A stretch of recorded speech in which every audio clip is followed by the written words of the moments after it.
मुग्धा और उसकी सास के बीच पूरा समय सास के किसी न किसी काम को लेकर मतभेद चलते ही रहते हैं। बहू, ओ बहू, जरा चाय बना दे। मुग्धा चाय लेकर आती है। ये लीजिए, और कुछ चाहिए? अरे नहीं, बस चाय पीने का मन था। जाओ, तुम दूसरा काम करो।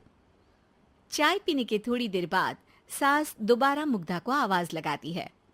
अरे बहू रे, आओ बहू, जरा हलवा तो बना दे, मीठा खाने को मन हो रहा है। इसी तरह मुग्धा की सास पूरा समय कोई ना कोई काम बताकर उसे रसोई से बाहर तक निकलने नहीं देती। कभी चाय, कभी हलवा, कभी पानी तो कभी दूध, हर समय खाने को चाहिए। और उसके लिए अपने हाथ पैर बिल्कुल नहीं हिलाने। परेशान किया हुआ है इन्होंने। सास की जबरदस्ती परेशान करने की आदतों से दुखी मुग्धा एक शाम सचिन के साथ अपने कमरे में बैठी हुई बात कर रही होती है। सुनो जी, मम्मी जी की ये जानबूझकर मुझे परेशान करने की फरमाइशों से मैं बहुत फ्रस्ट्रेट हो चुकी हूँ। पूरे दिन में एक सेकंड का आराम नहीं मिलता। रसोई से बाहर कदम रखती नहीं कि बहू ये बना दे, बहुरी वो बना दे। अरे इनकी फरमाइशें चलती ही रहती है। अरे मुग्धा, माँ खाने की शौकीन है, पर उम्र हो चली है, खुद खाना नहीं बना सकती, इसलिए तुमसे बोलती है।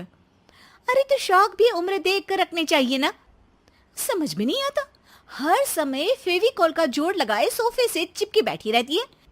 इतना सब डाइजेस्ट कैसे हो जाता है उन्हें?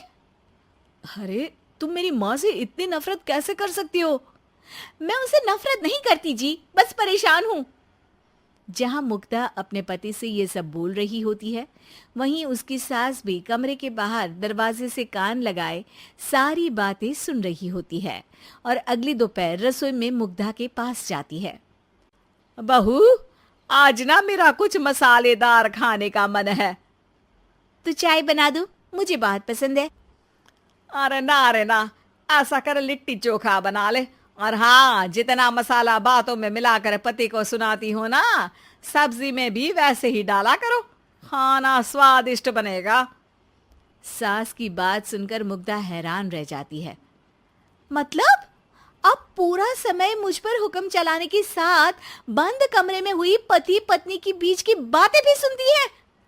अरे बात जब मेरी थी तो सुनने में क्या दिक्कत है? ये कहकर सास वहां से चली जाती है। अरे अब तो हद पार हो गई। इस तरह से तो ये मेरा जीना मुश्किल कर देंगी।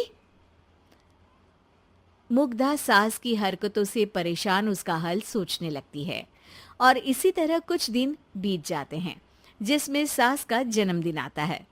मुग्धा बहुत खुशी के साथ अपनी सास को एंड्रॉयड मोबाइल गिफ्ट करती है। मम्मी, आपको सबसे बात करने के लिए बहुत दिक्कत होती है ना?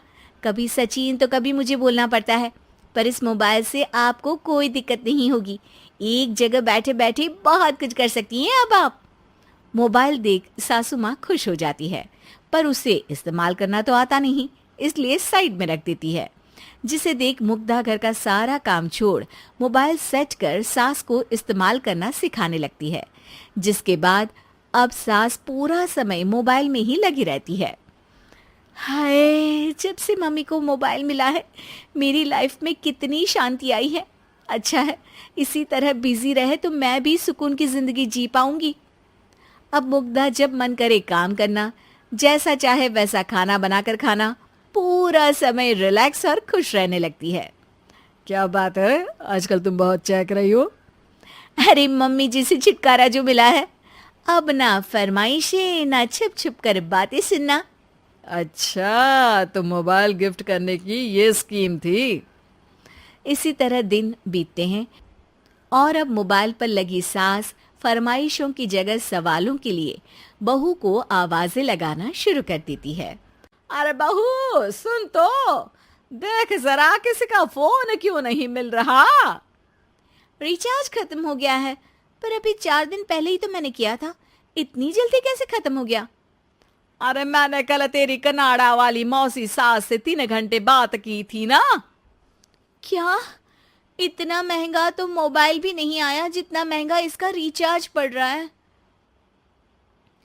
इसके बाद तो जैसे मुग्धा के दिन के 24 घंटे में से 20 घंटे सास के पास उनके मोबाइल रिलेटेड प्रॉब्लम सॉल्व करने की ड्यूटी ही बन जाती है। अरे मुग्धा, ये मोबाइल में अचानक तेरी मौसी सास की शक्ल क्यों दिखने लगी? और ये तो हिल भी रही है। मम्मी, ये गूगल डुओ का वीडियो कॉल है। इसमें आप बात करने के साथ एक दूसरे की शक्ल भी देख सकती हो। अच्छा, ये तूने मुझे पहले क्यों नहीं बताया? अब बताने के लिए पहले नहीं बताया।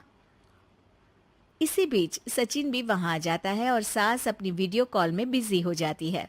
क्यों, सास बहू में क्या गपशप चल रही है? इसे गपशप नहीं, दिमाग का दही होना बोलते हैं। पर तुम तो मम्मी को मोबाइल देकर बहुत खुश थी, फिर क्या हुआ? हाँ, उसका सुकून भी कुछ ही दिन मिला। अब घर के टंटे खत्म हुए तो मोबाइल की टिंग टिंग शुरू हो गई। देखो भाई, कुछ पाने के लिए कुछ खोना तो पड़ता है। आखिर तुमने मोबाइल अपने फायदे के लिए ही तो दिया है, तो फिर सवालों के जवाब भी देने पड़ेंगे, क्योंकि जब तक उनके हाथ में ये फुंथरू रहेगा, तुम्हारी लाइफ में प्राइवेसी और सुकून रहेंगे। कहने का मतलब है अगर इससे प्यार बढ़े तो दाग अच्छे हैं। अरे मुझे पहले दिन से ही पता है मोबाइल किस मकसद से दिया गया है। भूलो मत, इससे पहले मैं बातें ही सुनती थी। सास की ये बात सुनकर मुग्धा शॉक में और सचिन हंसता रह जाता है।